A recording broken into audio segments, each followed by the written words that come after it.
Hey guys, my name is Stan, and it's that time of year again. It's iPhone time. So I've got the iPhone 12, a couple cases, and the new MagSafe. So let's take a look.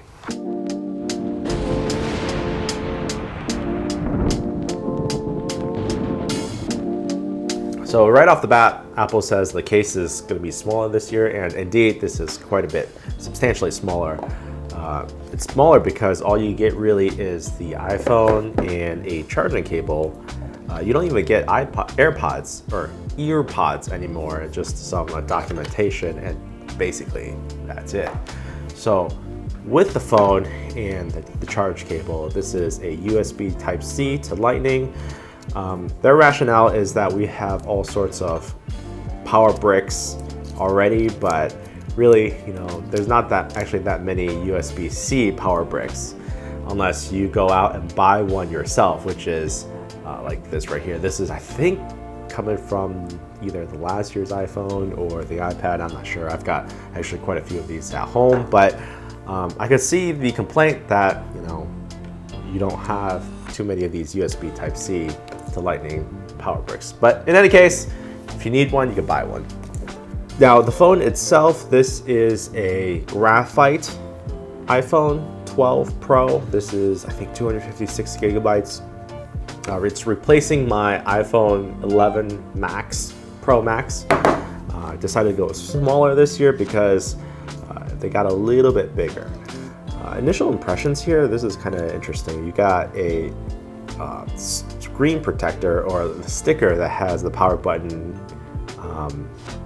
and volume buttons all on here. It's kind of interesting. You can see there, right? The peel, oh, look at that. The peel is nice as always. So coming from the iPhone 11 Pro Max here, you can see this is pretty big of a phone. The new iPhone 12 Pro, the non-Max version, feels a little bit bigger than last year's phone, but not substantially so. I think what the major difference is, because it's got squared off edges and everything, it feels a little bit bigger in the hand than the rounded edges, which is good, or it feels good because it doesn't feel very slippery anymore. One of the major issues I had, or some people said when the first one, when they went to rounded edges, is it's quite a bit or more slippery or harder to hold. Now we've got the square edges again, and it's going to be a little bit easier to not to drop.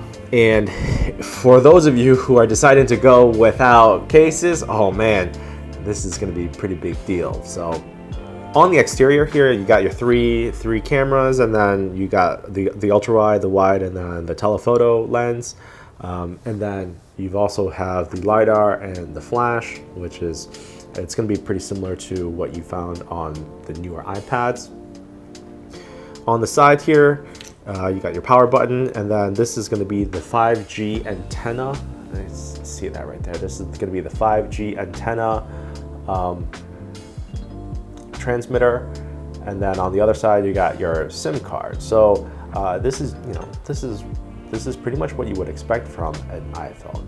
Right off the bat, I can already see this is going to be a fingerprint magnet if you don't use a case. On the stainless steel edges here, you can see I'm already accumulating quite a bit of fingerprints here. Not to worry, I've got two extra cases, a clear case and a silicone graphite or black case, which are going to be both compatible with the MagSafe. We'll take a look at that. All right, so let me get this all set up and we'll take a look at the cases. Both of these cases are for actually the iPhone 12 as well as the iPhone 12 Pro. So physically, they're identical. I've got the clear iPhone case, and this is just a clear case for the phone. You can see here right off the bat, it's got the MagSafe charging thing, magnets on the back, and actually looks pretty good in clear. So what I couldn't decide was if I wanted the clear case or if I wanted this silicone case right here. I think my major concern about the silicone case is how it will feel putting it into the pocket and taking it out of the pocket. Does it get stuck? Does it collect a lot of dust. Up until now, I've been using the saddle brown leather cases, and I've been using these for many, many generations now. But I like the silicone cases do have a very nice soft touch feel to them, but again, I don't know which one I will actually go with. So that's just something we'll have to try out. So this is the silicone case, goes on first, and then here, that's basically what it feels like. Right off the bat, you can see here, the cases actually have a very substantial lip to them. You see this right here, you can show you that. I want to say that's at least a millimeter, maybe 1.5 millimeters of a lip. And that is actually pretty substantial compared to the other cases or the previous generation. You can see right there. So that means, in fact, that means laying face down is not going to be a problem. I think if it falls on the floor like that, face down, it won't be a problem at all. This is actually a pretty welcome change. So the silicone cases like that. Let's take a look at the clear case, see what that's like. So clear case. The clear case is actually has the same lip as well. So it's got that, again, same depth of that lip right there, about a millimeter and a half of a lip. So this also has that kind of drop protection. Right off the bat though, the clear case, I want to say it's also a little bit grippy. So you know, there's like the hard acrylic type cases are very slippery, very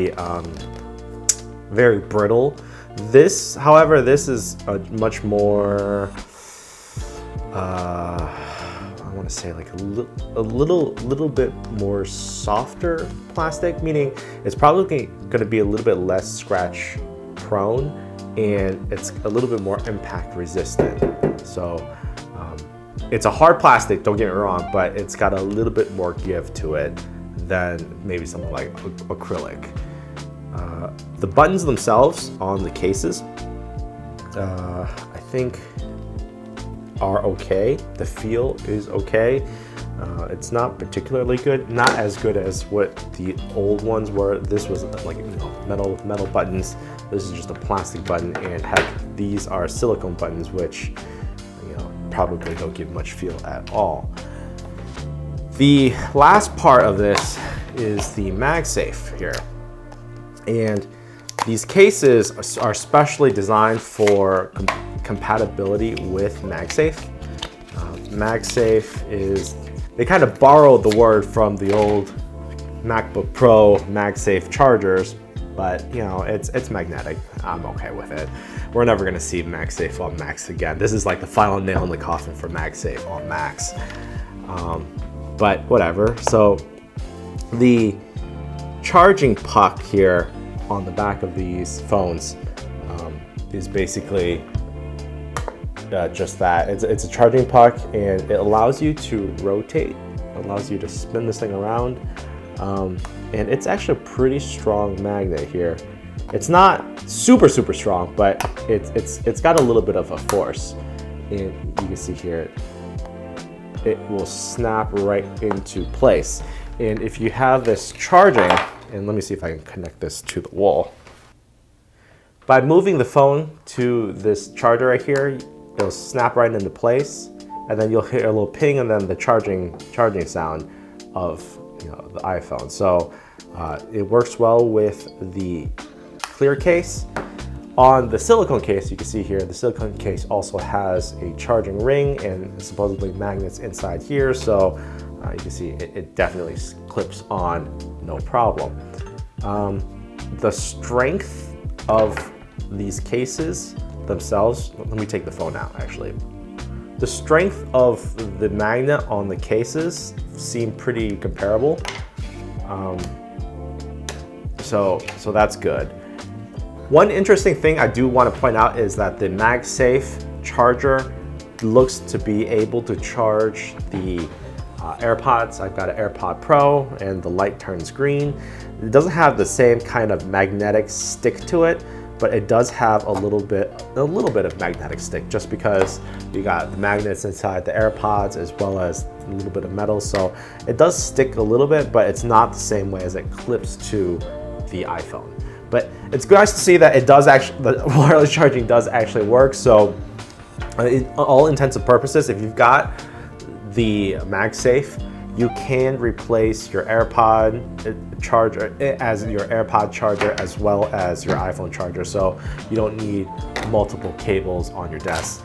This is probably the only real thing you need on your desk. And additionally, we're also seeing a new docks and whatever going to be using this. So that's going to be good to be compatible. It's going to be good to be compatible with these AirPod Pros. Between these two cases, even though this is pretty cool and works pretty well, I think I'm leaning towards the soft touch feel of this case right here. Being able to drop this and not have to worry about scratches or anything. So I think the silicone is probably the way to go. And I like the feel of that. The one thing I actually don't like about the silicone case versus the clear case is the lip on the bottom here. You can see this has a lip here on the bottom, while the clear case does not have a lip. And I'm kind of used to the leather cases not having a lip on the bottom. So that's just something to get used to.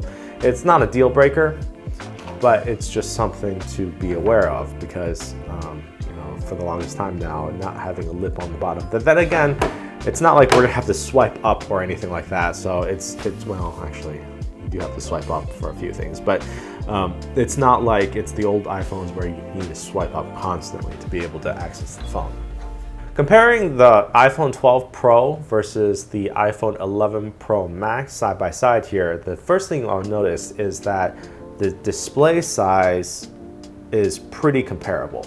And what I mean by that is, you can see here, is that the usable space is actually not that different. I think it's like a 0.2 inch difference.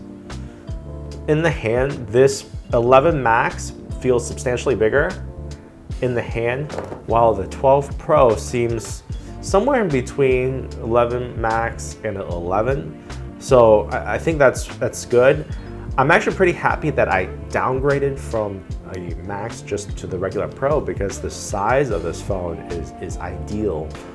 It's easy. It's pretty easy to manipulate with one hand, and I just kind of really like the size. Going all the way up to the 12 Pro Max, however, that would have been just way too big for the hand, at least in my opinion. So this is a good size. Side by side here, you can see the 12 versus the 11, and they said that the 12's bezels shrunk a little bit. I'm not exactly sure if the bezels themselves have shrunk, or if it's the dimensions, or because it's a straight wall that maybe it's a little smaller. I'm not really sure. They look pretty similar to me. I guess you can tell me down in the comments below if you think that these are actually smaller bezels. So yeah, that's just a quick first look at the iPhone 12 Pro. I'm sure I'll have maybe another video talking about all the intricacies, maybe the camera, the little things about the Pro, 12 Pro as I get used to it. But you know, that's just my first impression. So yeah, if you want to see more of these type of videos, consider subscribing, and you know the drill, the like button, the bell notification, all those things. Anyway, it's Stan. I'll see you guys in the next one.